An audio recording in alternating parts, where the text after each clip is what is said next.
This track, this kind of looks like the timeline. The clouds thicken up later tomorrow, and then late tomorrow night, most likely after midnight, some snow is going to start to break out. Now notice it's Worcester north and west getting the steadiest snow with the coldest temperatures. Even though it's very cold out there, it will be into tomorrow. A little bit of a moderation could cause a bit of a mix or some snow, wet snow, whatever it might be from Boston south and east. But I still think it might be.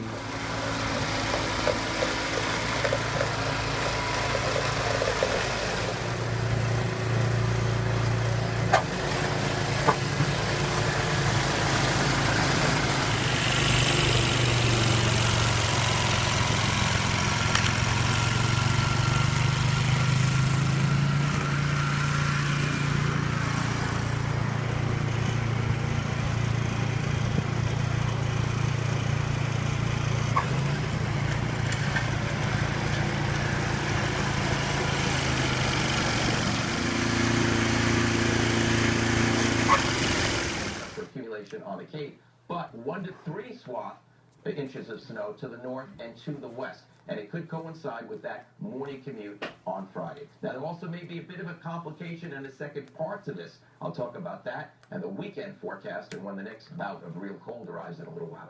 So take a look at this video. Sky 5 is in the air capturing images of homes in Scituate, and yes, they are completely encased in ice. Residents stunned at the damage they're seeing and the pictures that they're seeing here. News 5 Jack Harper is there live right now. Jack?